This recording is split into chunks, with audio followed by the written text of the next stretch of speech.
On est sur du matériel Renault. Alors celui-là, qu'est-ce qu'on l'aime sur Farming, j'adore ce tracteur, le 851-4. Ah là, je suis content là. Un beau John Deere. Oui, mais c'est un petit John Deere, hein. Bah c'est un petit John Deere, mais pour l'élevage en soi, c'est suffisant. Les gars. Oh la vache, pas déjà. Oh la dinguerie. Oh l'horreur. Les amis, nouvelle édition du Tour de France avec la carte campagne, vous la connaissez, c'est la carte avantage des salariés de la production agricole. Là je viens de débarquer en Normandie, mais qu'est-ce que je fais ici? Ciné, il pouvait pas être là cette année, mais je t'ai réservé un super programme. Déjà, tu vas aller t'amuser au parc Festiland. Et ensuite, tu vas découvrir une culture emblématique de la Normandie, le lin, chez un liniculteur. Et puis après, tu vas aller travailler et découvrir le teillage à l'usine. D'ailleurs, je vois que tu as un beau short de travail, tu es bien habillé, tu es beau comme un tracteur tout neuf. Bah oui, j'ai été très bien équipé hier par LMA Workwear. D'ailleurs, regardez, je porte du LMA Workwear et vous aussi, vous pouvez en remporter sur le site de la carte campagne, notamment comme cette combinaison. Allez, je vous montre. Est-ce que tu peux me présenter un petit peu la marque? Alors, LMA Workwear existe depuis 1880, appartient à une société française, familiale, depuis 7 générations. Et est-ce que cette marque, elle a un lien avec l'agriculture? Elle a un lien fort avec l'agriculture. On fait beaucoup de vêtements pour les agriculteurs.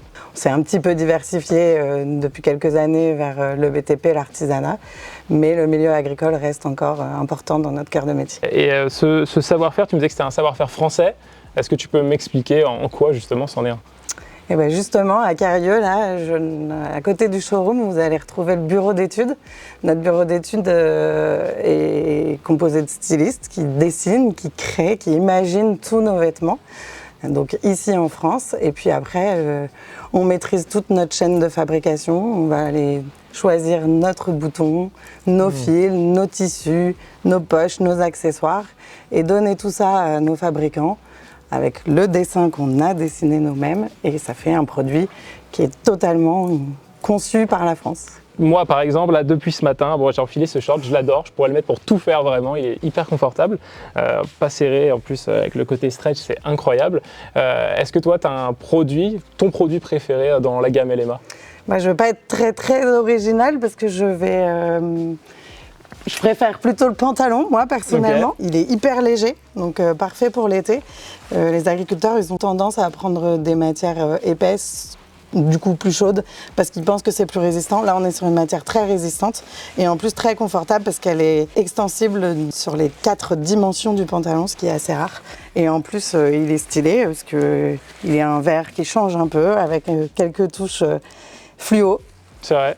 Solide, léger, résistant, c'est exactement ce dont les salariés agricoles ont besoin et c'est disponible avec la carte campagne. Patrick, merci de m'accueillir ici, je viens de débarquer en Normandie. Est-ce que tu peux te présenter et présenter plus largement ton exploitation?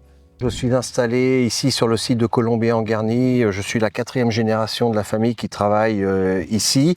Et j'ai la 5e qui vient de mon fils Adrien. Lui, il a un site sur Crolly et Vaux-sur-Seulles. Et on travaille ensemble. Qu'est-ce que vous faites comme culture dans l'exploitation? Là, on va venir à parler du lin, culture qui nous intéresse plus particulièrement. Mais on a développé aussi une production de betteraves potagères et de carottes industrielles. Alors justement, le lin. Bon, moi je viens de Bretagne. Je t'avoue, la première fois que je suis passé devant un champ de lin, je ne savais pas que c'était du lin. Est-ce que tu peux m'en parler? Comment ça fonctionne cette culture? Quels sont les tenants, les aboutissants? Comment on fait pour tout simplement cultiver du lin?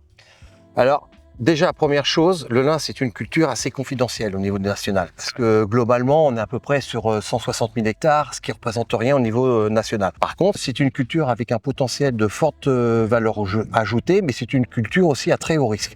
À très haut risque parce que les marchés peuvent être très fluctuants. Aujourd'hui, on a des marchés qui sont porteurs et tout va bien. On a nos acheteurs qui demandent beaucoup de marchandises et c'est quelque chose, c'est une fibre un peu naturelle, donc qui est un peu dans l'air du temps, mais on a aussi connu des années où notre marché, on ne trouvait pas de débouchés.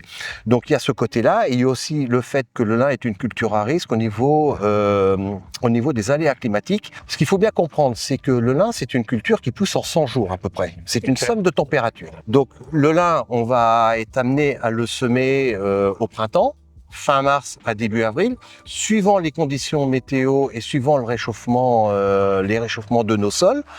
Et entre à peu près 3 mois plus tard, on va les arracher. Le lin, il arrête de pousser dès qu'il arrive en fleur. Ok. Donc, quand vous n'avez pas d'eau, par exemple, et vous avez les températures qui sont là, il va monter en fleur, mais par contre, le lin ne va pas pousser. Okay. Donc, ça sera compliqué. Donc, c'est pour ça que je dis que c'est une culture à potentiellement haute valeur ajoutée, mais c'est aussi une culture de passionnés parce que c'est une culture à risque. Il faut bien la connaître. Donc maintenant, le lin, on voit, il est sur pied, il n'est pas en fleur. Qu'est-ce qu'on va en faire? Quand il a fini de pousser, il faut qu'il mûrisse sur pied. Et après, vous avez des machines qui vont arracher le lin et qui vont le mettre en tapis, à plat. Ok. J'en ai vu quelques-uns, ouais. Voilà. Ce qui fait le marché du lin, c'est quoi? C'est sa longueur, c'est sa force, c'est-à-dire que le fil, il faut qu'il tienne. C'est sa division, sa finesse et sa couleur. Okay. Donc, c'est un ensemble de facteurs. Pour arriver, une fois que le lin est arraché, pour arriver à trouver cet ensemble de facteurs, c'est une accumulation d'hygrométrie, de pluie et de soleil. Alors, tu as des années, quand tu vas avoir de l'eau pendant 15 jours sans soleil, les lins vont avancer très vite, mais ne vont pas être bons et il va falloir les rentrer en catastrophe. Et inversement, quand tu as du soleil, le lin ne va pas arriver à travailler pour prendre sa bonne couleur. Donc, il n'y a pas vraiment de définition. Le lin, une fois qu'on l'a arraché, c'est-à-dire que là, en gros, les lins ici ils vont être arrachés à peu près en moyenne sur la plaine de Camp Nord autour du 14 juillet. Okay. En gros, tu peux compter entre 3 semaines et jusqu'à 2 mois. Ok, donc voire jusqu'à plus de 2 mois, jusqu'à fin septembre pour pouvoir les rentrer. Tout dépend des aléas météo, des conditions météo qu'on va avoir pour que le lin puisse travailler. Ok. Et ensuite, qu'est-ce qu'on va en faire de ce lin? Suivant comment il est, suivant la date où on est, on va prendre des échantillons, on passe ça dans l'usine, dans l'unité de teillage qui nous permet, tu verras ça tout à l'heure, qui nous permet d'obtenir la fibre. Et suivant la qualité qu'il a et suivant la saison, comment elle est avancée, on va décider, en commun accord avec le tailleur, de savoir s'il faut le rentrer ou pas le rentrer. Une fois qu'on a décidé, on va le rouler, c'est-à-dire qu'on va prendre des round ballers, un peu des round ballers comme pour rouler de la paille, sauf qu'ils seront des adaptations au niveau des pick-up, et on va enrouler nos nappes de lin, qui sont toujours sur le sol, de manière à en faire des rouleaux. Et on va les stocker chez nous. Et donc ensuite, ça part au teillage, c'est ça? Ouais, tu les emmèneras tailler dans l'unité de teillage avec lequel tu as passé un contrat. Bah merci Patrick, maintenant on va aller voir le teillage justement.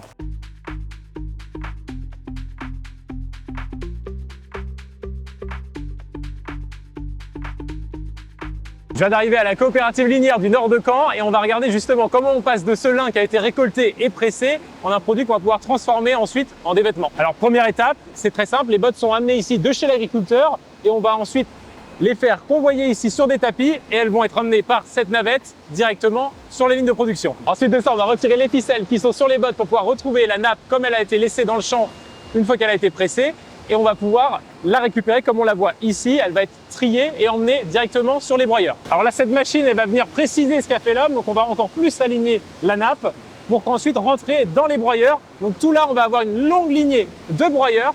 Une fois qu'on a passé l'étape du broyeur, tout a été concassé, on va avoir la fibre, mais il faut encore passer dans une turbine qui va venir tout nettoyer et faire tomber le bois. Et donc là, typiquement, voilà ce qu'on récupère, le bois et les impuretés qui ont été retirées de la fibre de lin via les 2 précédentes machines. Ici, on va trier les fibres de lin. Alors nous, on le voit pas forcément, mais il y a des différences de couleurs. On va chercher à avoir la botte la plus homogène. Là, par exemple, on le voit, il y a des petites nuances blondes et du coup, il a été retiré. Ensuite, tout ce lin va rentrer dans cette presse pour en faire une balle ronde. Et d'ailleurs, on en a une juste ici.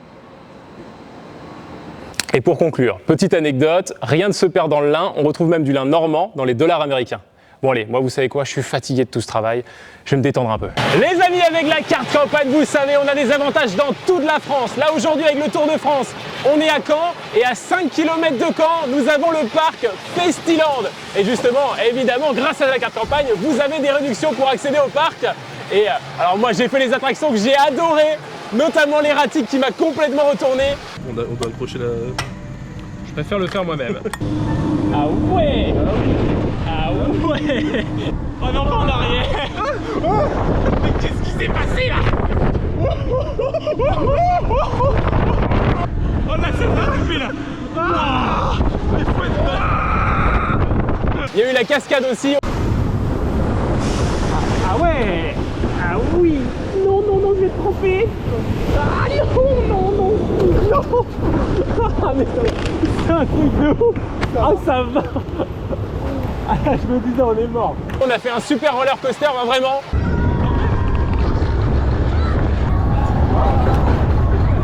Il y a des attractions de ouf, je vous conseille de venir à ce parc!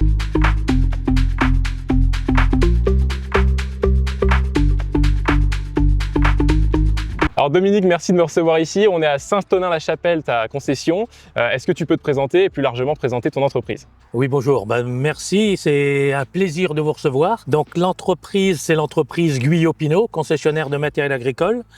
Nous sommes concessionnaires Landini, McCormick et aussi nous distribuons des tracteurs de la marque Lovol et tout un équipement de matériel d'élevage, de distribution, de fenaison et d'outils de préparation de sol. Alors tu distribues du McCormick, du Landini et du Lovol. Est-ce que tu peux déjà me parler des deux principales et de pourquoi tu les distribues?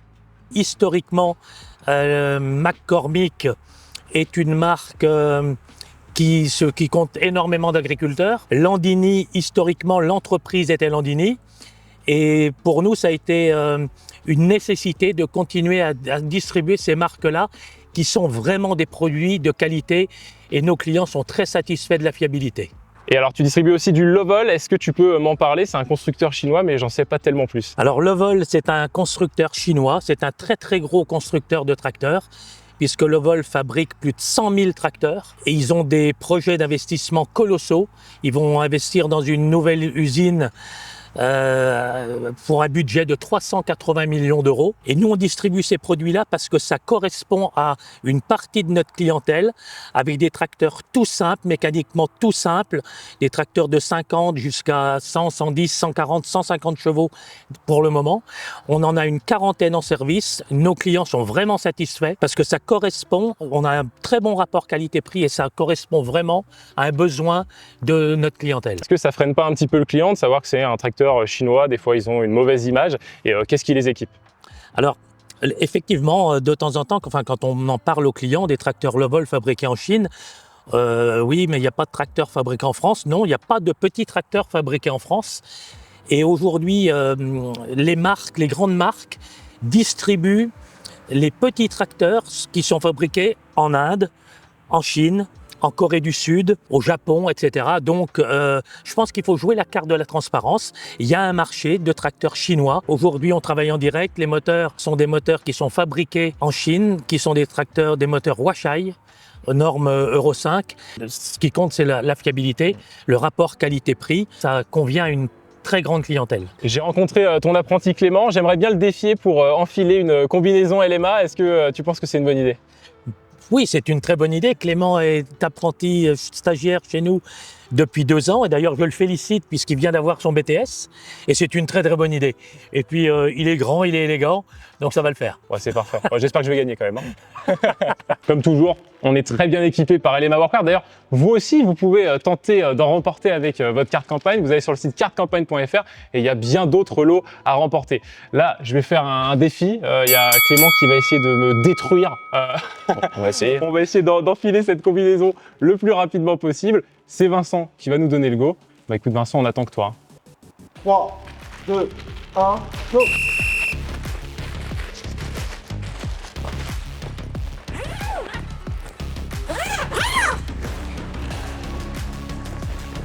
Mais attends. Je suis con. Hein? Les gars.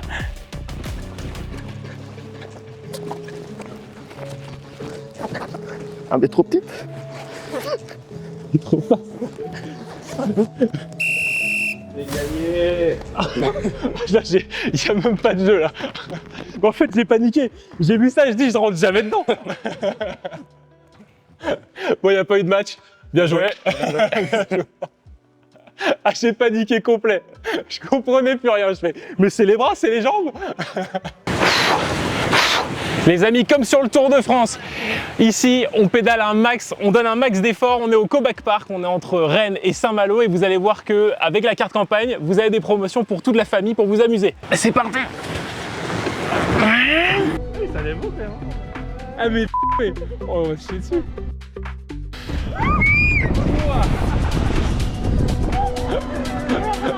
C'est incroyable.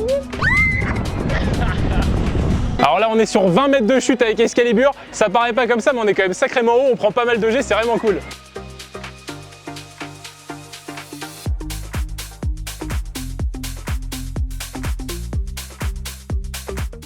Et ça c'est vraiment pas mal, l'effet balançoire avant-arrière là, j'aime beaucoup.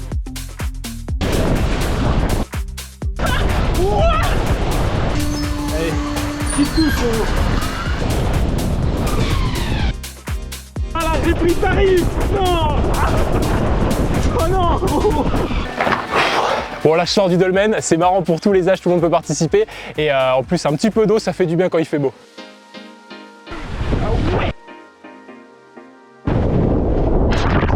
Et comme vous pouvez le voir, moi quand je teste des attractions, j'hésite pas à mouiller parce qu'on a aussi un parc aquatique Aquabac Park. Bon allez, maintenant que je me suis bien rafraîchi, on va retourner sur le tour.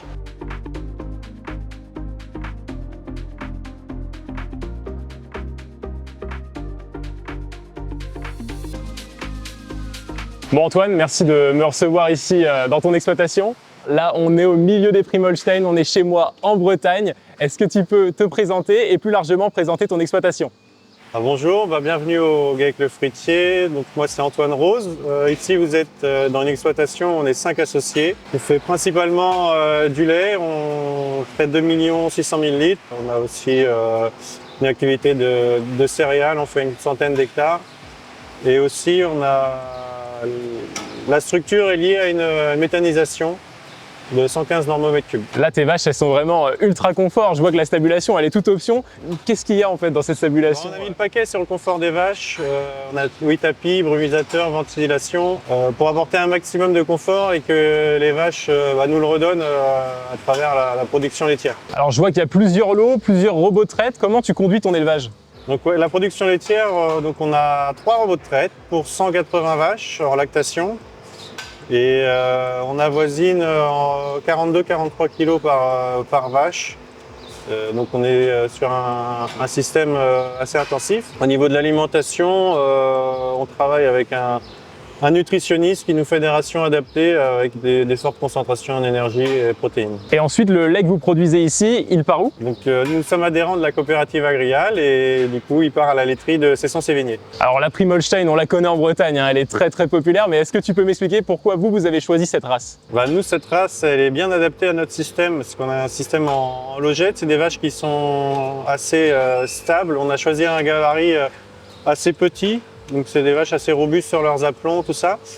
Et en termes de production, on y trouve notre compte. Il y a eu des belles évolutions génétiques qui ont été faites, donc par rapport à notre système, elle est vraiment bien intégrée. Les amis, là on est en Bretagne et franchement, je crois qu'il n'y a peut-être pas plus cliché comme ferme bretonne, mais j'adore. On est sur du matériel Renault. Alors celui-là, qu'est-ce qu'on l'aime sur Farming, j'adore ce tracteur, le 851 4, c'est magnifique. Non mais c'est pas fait exprès. Derrière il y a une vieille Roland Turbo 13, ça c'est incroyable, ça j'adore vraiment. Ensuite, non mais vraiment, on est juste sur Farming. Le Manitou, parfait pour l'élevage, hein, vous l'avez vu, on est dans un élevage laitier breton comme vous connaissez et comme j'aime les faire sur Farming. Ici évidemment, tu avais du Renault, tu passes chez Classe, donc on a un petit, c'est quoi ça?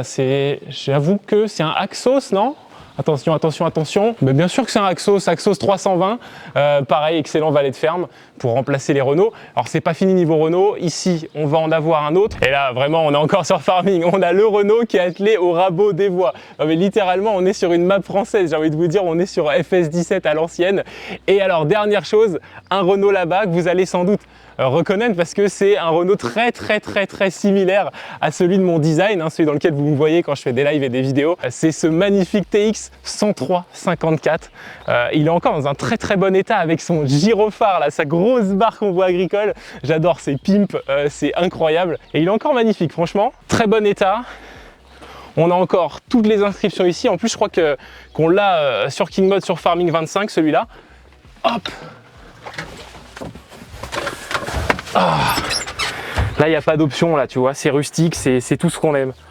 Ah, j'adore, c'est magnifique. Maintenant, on va aller voir des animaux un petit peu plus exotiques que les Prime Holstein. On va aller à moins d'1 kilomètre d'ici, aux eaux de la Bourbansais. Alors vous le savez, pour cette étape, on est ici chez moi en Bretagne et il y a des avantages partout avec la carte campagne. Ici, je suis au parc de la Bourbansais. Alors certes, c'est un château, mais il y a une cinquantaine d'années, la propriétaire, ne pouvant pas voyager, a décidé de faire son propre zoo. Et clairement, autant vous dire que vous aussi, vous allez voyager. J'ai vu des géladas, alors moi non plus, je connaissais pas. C'est des primates qui sont en Afrique et ils sont impressionnants avec leurs grosses dents. J'ai vu alors, des guépards, des girafes. Et alors là, derrière moi, le classique. Le Roi Lion est là. Alors vous le savez, nous on fait le tour de France, mais la Bourbansais, c'est aussi des spectacles qui vous permettent de faire le tour du monde en 80 oiseaux.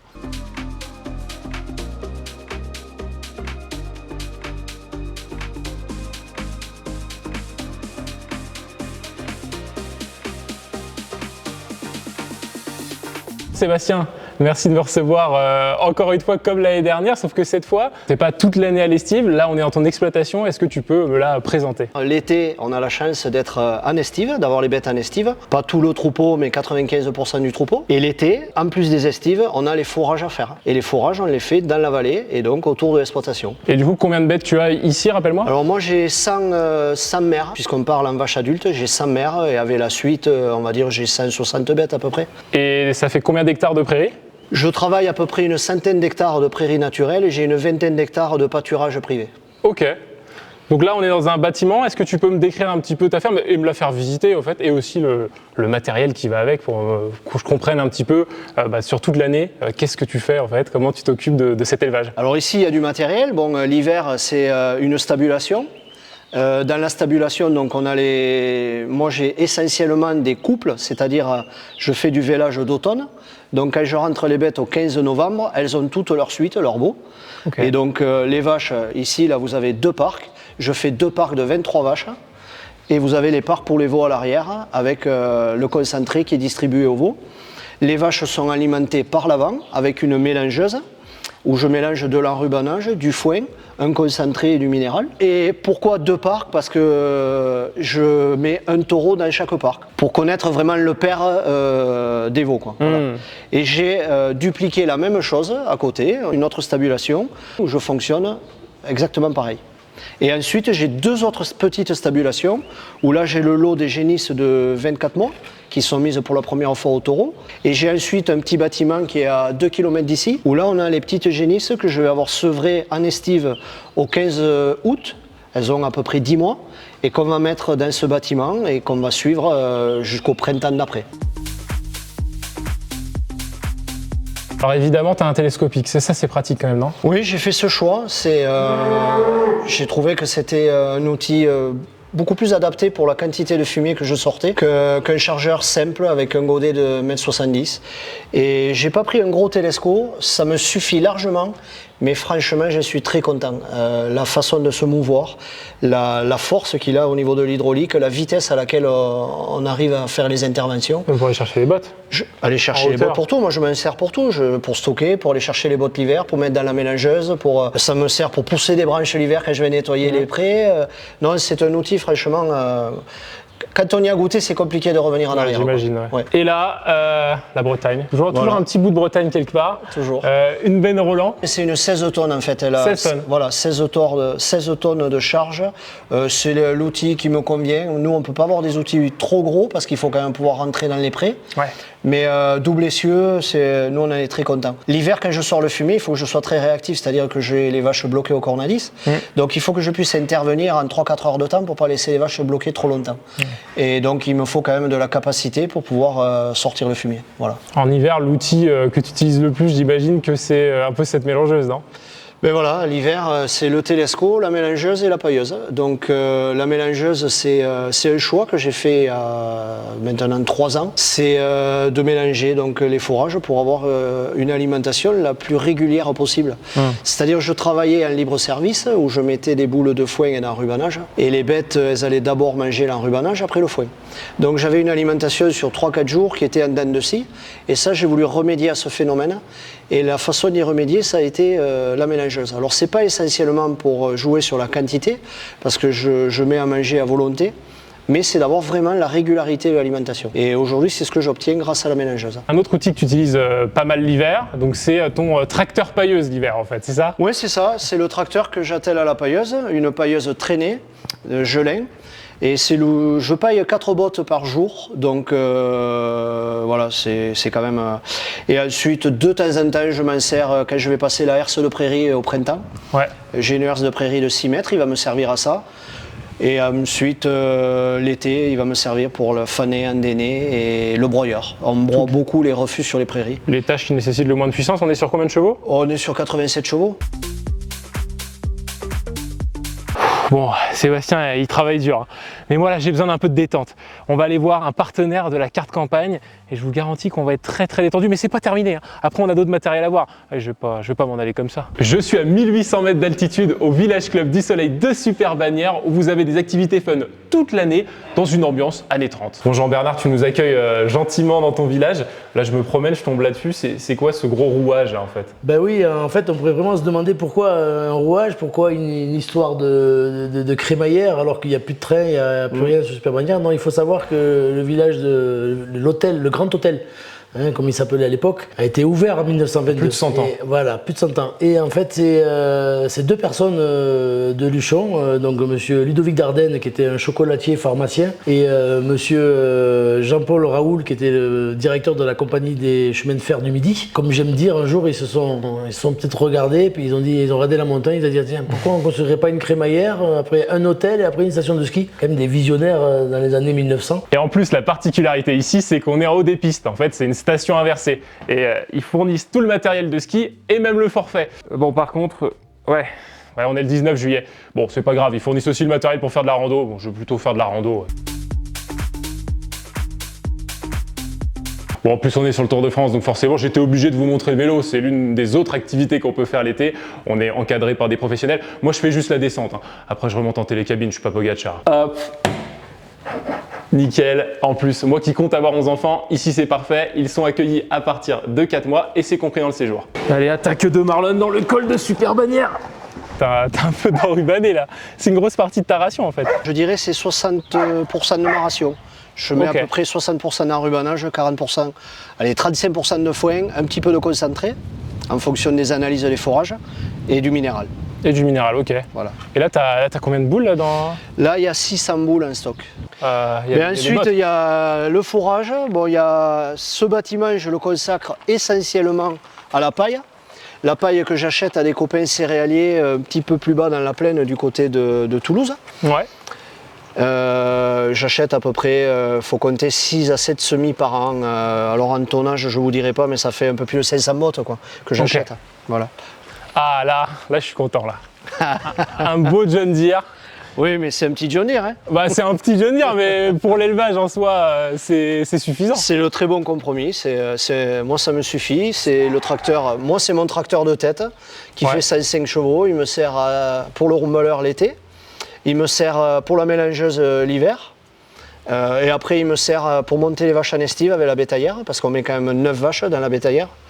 Et pour les redescendre à l'automne, voilà un petit peu à quoi Tu fais 10 allers-retours? Un petit peu plus, parce qu'il y a quand même les génisses, donc je fais 12 ou 13 voyages à chaque fois. Ouais. Voilà.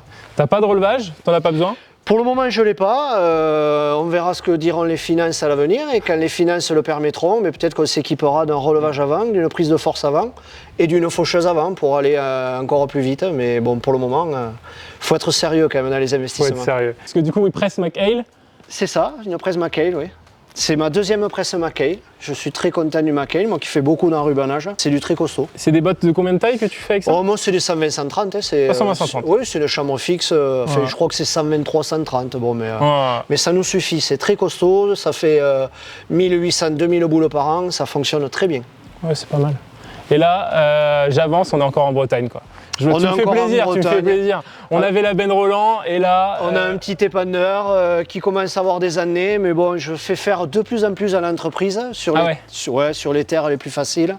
C'est beaucoup plus simple, c'est moins coûteux. Et cet épanneur nous sert sur les parcelles où l'entreprise ne peut pas accéder, quoi. Voilà. C'est le raisonnement que j'ai fait, plutôt que de changer l'outil, c'est un raisonnement purement économique. Ouais. Voilà. Et évidemment, toutes ces bottes enrubanées, elles tombent pas de nulle part. Voilà, j'ai une enrubaneuse tout seul, parce que c'est vrai que l'enrubanage, pour nous, c'est des gros chantiers. Et donc j'ai fait le choix de m'acheter une enrubaneuse. Bon, après moi, une enrubaneuse. Donc c'est toi qui fais les 600 alors? Ah oui, bien sûr. Ah oui, c'est en effet un très gros chantier. Oui, on le fait en plusieurs fois. Hein, en 3-4 fois. Et bon, après nous, c'est des outils qui durent 20 ans, 20-25 ans, quoi. Il n'y a pas de souci. Hein. Et là, du coup, on est sur le reste de ton foin. Voilà, là on est sur essentiellement le stockage de foin. Ok. Ce bâtiment, il est rempli de foin, il y a à peu près 500 boules de foin.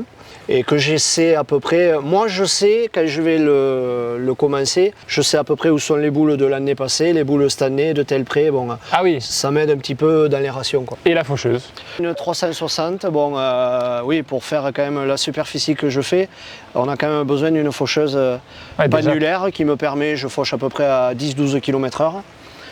Ah On oui, est sur la prairie naturelle, hein, on n'est pas sur des prairies artificielles qui ont été bien semées, où le sol est ouais, c'est vrai rectiligne. que t'as... ouais, On ouais. est vraiment sur la prairie naturelle, ça saute, ça use le matériel, bon voilà, mais c'est quand même une machine qui convient bien à ce que je fais. Et alors, dernière chose, Oui, je t'embête encore un peu. je t'en prie. J'ai vu là-bas près de ta stabulation, il y avait quelque chose qui m'intrigue, que je vois pas forcément dans tous les élevages, et il faut que tu me le montres. Oui, avec plaisir. Bon, alors là, c'est l'outillage, mais pas vraiment, tu vas pas mettre ça sur un tracteur. Comment tu t'en sers et à quoi ça te sert dans la vie de tous les jours en fait, hein. Ça, c'est la partie contention du troupeau. Donc les deux bâtiments sont parallèles. Je l'ai imaginé à peu près pour que les animaux, on puisse les amener facilement au milieu dans le parc. Et ensuite, on intervient dans ce système où on fait rentrer l'animal dans ce tourniquet. Comme vous le voyez, on pousse la barrière. On a des petits clapets anti-retour qui en fait sécurisent si l'animal recule. Et donc on fait avancer l'animal de façon circulaire vers ce qu'on appelle la cage de contention. Et la dite cage de contention, on va pouvoir intervenir, c'est-à-dire si on a par exemple un vélage difficile à faire, Ok. si par exemple on doit peser des veaux, si on doit faire, je sais pas, une intervention sanitaire par le vétérinaire de façon sécurisée, on va le faire ici. Ça me sert également pour charger les animaux quand par exemple je les monte en estive. Je vais faire mes lots et ensuite je vais garer la bétaillère en bout sur le quai et je vais rentrer mes animaux les uns après les autres par ce système-là.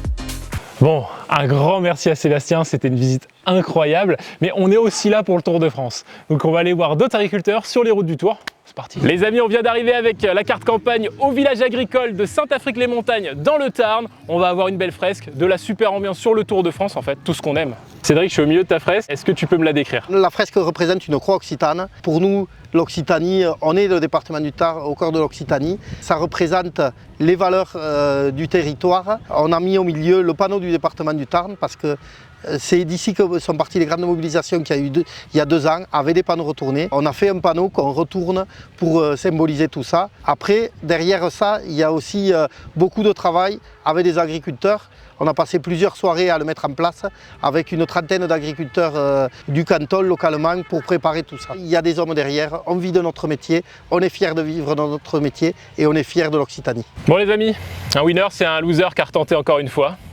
Je vais essayer de battre mon nouvel opposant, Mathieu, qui s'y connaît sans doute un peu plus que moi en enfilage de combinaison. Mais je n'abandonne pas, vous savez quoi. Et d'ailleurs, vous aussi, vous pouvez jouer avec la carte campagne, vous le savez. On a un jeu concours tout l'été, le lien dans la description, cartecampagne.fr. C'est parti, Mathieu, est-ce que tu peux déjà te présenter? Comme ça va un peu t'épuiser, j'ai peut-être plus de chance. Alors bonjour, moi c'est Mathieu, je suis salarié dans une ETA. On est spécialisé dans l'épandage en liquide ou solide dans tout le sud de la France. Donc t'as l'habitude d'enfiler des combinaisons? En général, dès qu'on sort du tracteur, nous on met la côte. Voilà, bon, super. Bah écoute Vincent, je te laisse lancer le chrono. 3, 2, 1, go!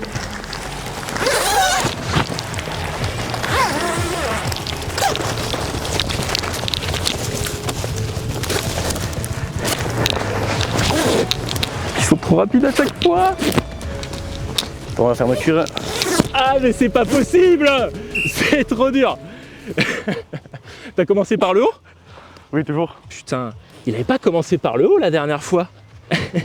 C'est parce qu'il y a plusieurs façons de le mettre rapidement. Ah ouais? Par le bas c'est possible? Oui, mais il faut, dans le bas, pour gagner plus de temps, Il faut pas enlever ça quoi. ouais, il faut laisser la fermeture enclenchée et Ouais, comme ça c'est tu, ça. tu mets le pied dedans et comme ça, une fois que tu l'as mise, tu remontes directement les Ah, fermetures. mais pour laisser la fermeture, faut enlever les chaussures. Je crois. Non, il y a, ouais, si tu inclines bien ton pied à la perpendiculaire, ça passe. Bon, j'ai pas gagné.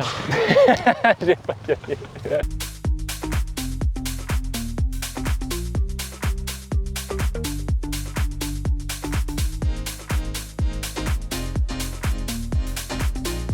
Alors ici, je suis dans une concession du groupe Payet. Alors ils en ont 9 dans toute l'Auvergne-Rhône-Alpes, avec comme marque principale Fendt, Valtra, Merlot, Gverneland, Amazon. On a du Josquin et du Girax. Et je vais vous montrer, il y a du beau matériel. Le Valtra G135, je suis pas forcément le plus grand fan de Valtra, mais j'avoue que quand ils les ont ajoutés sur Farming récemment, j'ai bien kiffé. Surtout que c'est un beau valet de ferme. Tu peux configurer la couleur, c'est ça aussi la particularité de cette marque. Et ils ont un joli petit look agressif là avec les petits chromes devant, j'aime beaucoup. Et franchement sur Farming, super pratique. Petit relevage à l'avant, donc c'est pas non plus que du valet de ferme. On va continuer parce qu'une marque que j'aime beaucoup, évidemment, c'est Amazon. Alors que ce soit en travail du sol ou en pulvérisation, j'aime beaucoup. Là, on a un beau petit déchômeur à disque qui irait parfaitement sur le Valtra que je viens de vous montrer. Alors cette charrue Amazon, une 5 corps, donc qui est traînée évidemment sur son gros pneu là qu'on a sur le côté qui sert également quand elle travaille, avec des corps qui sont creux comme ça. Le design Amazon, franchement c'est incroyable, c'est vrai que c'est quand même un monstre, même à transporter, pourtant on est sur une 5 corps, alors oui il y a des 8, il y a des 10, mais déjà une 5 corps, il faut se rendre compte de la taille que ça fait. Je fais 1m89 quand même, et alors ça, c'est ce qui m'a convaincu sur Farming Simulator 25. Je vais vous dire, c'est l'arrivée de Merlot, qui est une marque emblématique, qui est italienne, mais emblématique elle aussi en France. Regardez ça, alors là en plus, on est sur quand même un gros modèle. On a les stabiliseurs devant et derrière, une longueur de mât assez immense, et puis Merlot quoi. Cette DA vert, noir, gris qui est juste incroyable, et surtout ils ont une gamme très large, et il y en a d'autres là-bas qu'on va aller voir tout de suite. Et on continue avec Valtra. Derrière moi il y a un A95 en config communal, donc vous connaissez forcément, tout en orange avec le panneau d'avertissement en haut et la broyeuse sur le côté. Ça c'est des ensembles qui sont très populaires sur Farming, notamment pour passer les pareuses. Petite masse MX en plus devant. C'est très joli. Là, on passe déjà sur un modèle un peu plus gros, c'est le G115, pas très loin de celui qu'on vient de voir avec son chargeur. C'est marrant, il paraît presque plus gros, mais ce n'est pas le cas. On est sur du 115 chevaux contre 135 là-bas. Et alors là, j'adore. Là, mais je sais pas ce que j'ai avec les tonnes à lisier, mais je sais pas, c'est un bel objet, c'est incroyable. Tonnes à lisier, Pandillard, Josquin, je crois qu'on peut pas me faire plus plaisir, c'est juste magnifique. Alors là, je crois qu'on est sur une 20 m3, donc c'est la 20 000D de chez Josquin. On avait la Modulo sur Farming, qui est quand même assez proche aussi, avec ses deux essieux. Non mais, avec ses deux essieux, je veux dire, on a affaire à un monstre, son bras de pompage là-haut. Et alors je sais pas, on est sur combien de mètres de Pandillard, on doit être sur du 12 mètres, si je ne m'abuse, même un petit peu plus. Mais c'est magnifique. Oh là là, j'adore. Évidemment, relevage arrière, donc possibilité d'y mettre un enfouisseur. Si on veut pas les pandillards ou si on a d'autres usages, j'adore. Bon, on vient de voir du beau matériel d'élevage, mais maintenant justement, on va aller voir un éleveur de brebis au milieu des montagnes. Bon Julien, on est au milieu de ton bureau là, le mien n'a pas une vue aussi belle. Est-ce que tu peux te présenter et présenter ton exploitation? Ouais, moi c'est Julien Picard. Là on est sur la commune de Bourdoisan, j'ai 250 brebis, des mères, des mourets rousses et des préalpes. Et on a un lot de vaches allaitantes aussi, une vingtaine de mères en charolaise et en angus. Donc là on a une cinquantaine de brebis ici dans cette parcelle. Les autres elles sont où? Tout à l'estive, tout en montagne. Elles sont sur les alpages. J'ai 2 alpages, j'en ai un à Saint-Christophe-en-Oisans, à une vingtaine de kilomètres d'ici, et une au désert de Val-Jouffret. C'est de l'autre côté du col d'Ornon, 40 km de là, un petit peu moins. Et les estives, c'est de quel mois à quel mois? Elles sont de début juin, donc le 1er 8 juin, jusqu'à la première quinzaine d'octobre. Et pareil pour les bovins? Ouais, les bovins aussi. Tout le monde part en vacances l'été, profiter du bon air et du frais. C'est clair. Alors dans ton élevage, tu as un outil de travail très important, ce sont tes chiens. Ouais, nous on a des border collies comme il y a là-bas. Et ou sinon on a les chiens de protection, donc là il y en a 3. Il y a une berger des Abruzzes, une patou, et là-bas, oups, il y a la berger d'Anatolie. On a 3 races différentes en fait. Ah, ils sont tout mignons, ils protègent vraiment? Ils ont l'air vraiment mignons là. Ah non, ils protègent bien, ils défendent bien le troupeau. Ouais. Et sur les estives, j'ai une estive où on en a 5 et l'autre où on en a 2. Et l'hiver, quand les 250 brebis sont là, comment ça fonctionne niveau alimentation? Et au foin de première coupe et de deuxième coupe qu'on fait sur la plaine là, de Bourdoisan. Et après, moi je fais pas de céréales, donc j'achète mes céréales à côté, mais on essaye de trouver du côté du Nord-Isère, on achète de l'orge ou du maïs pour donner aux bêtes, pour compléter. Et les vaches, on donne de l'enrubanage aussi. Enrubanage, ouais. Principalement l'herbe. Ouais, que de l'herbe. Ouais, c'est que de l'herbe et un peu de céréales pour les brebis. Et toi, dans quel cadre tu t'es installé?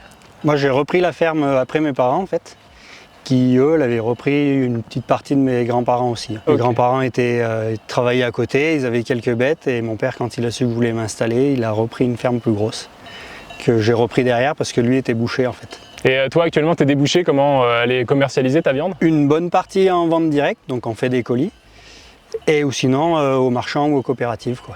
Ok, mais une grosse partie quand même directement au consommateur. Ouais, directement En colis, les bœufs, on fait des colis de 8 kg et les agneaux en entier ou à moitié, quoi. Eh bien, merci beaucoup Julien pour ton accueil et pour ce cadre incroyable. Eh ben, merci à vous d'être passé. Les amis, vous le savez, c'est notre dernier épisode et donc dernière fois où nous avons l'occasion de vivre l'effervescence du Tour. On est sur le village départ à Vif et ensuite on va devoir prendre la même route que les coureurs avant eux pour rejoindre le village emploi à Allemont. Bon, il est pas mal leur maillot jaune, mais moi je préfère clairement mon polo carte campagne. D'ailleurs, vous pouvez vous connecter sur le site cartecampagne.fr pour participer au concours. Vous pouvez gagner des tronçons de style, des cartes Décathlon et bien d'autres choses encore.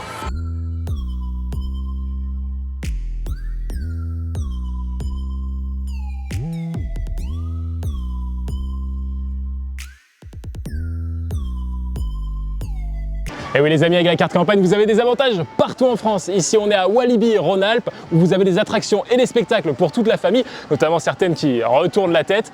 Et vous l'avez évidemment à tarif préférentiel avec votre carte campagne. Allez, c'est parti, moi j'y vais. Alors là, je sors du mystique. Dès le début, vous montez à 90 degrés. Ensuite, une chute plus qu'à la verticale. Et alors, vraiment, les sensations 85 km/h de pointe. On repart en arrière à un moment. J'ai adoré.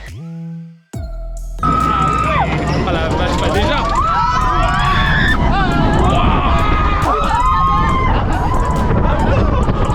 Alors là, je suis en mode Thomas Pesquet, je viens de prendre 5G, une propulsion sur 55 mètres avec la redescente. C'est vraiment quelque chose là.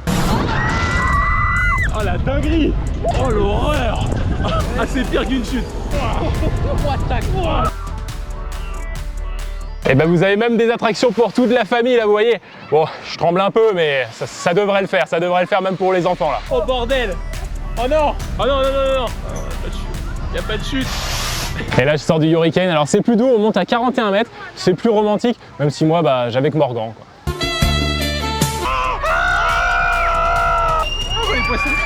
C'est pas mal en vrai. Là je sors du générateur, j'ai eu le cerveau complètement retourné. On a 6 fois la tête en arrière parce qu'on le fait dans un sens et après on n'a pas le temps de respirer et il part en arrière. C'est dur. Ah, je suis déjà en contrainte.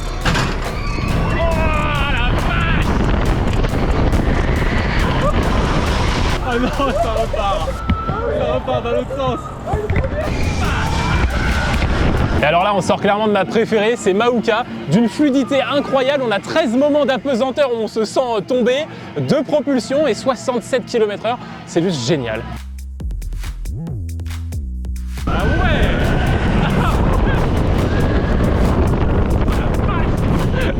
C'est un truc de ouf en fait. Eh ben moi...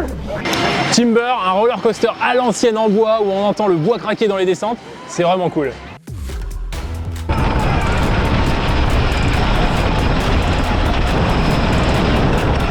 Et voilà les amis, c'est déjà terminé pour mon 4e Tour de France avec la carte campagne. On a vu des productions incroyables dans les 4 coins de la France, des partenaires de la carte campagne qui vous permettent de vous amuser, de partir en vacances et bien d'autres. Et alors, l'ambiance du Tour qui était comme chaque année incroyable. D'ailleurs, vous pouvez participer, vous, au concours jusqu'au 14 août sur cartecampagne.fr. Merci à tous de nous avoir suivis et à l'année prochaine.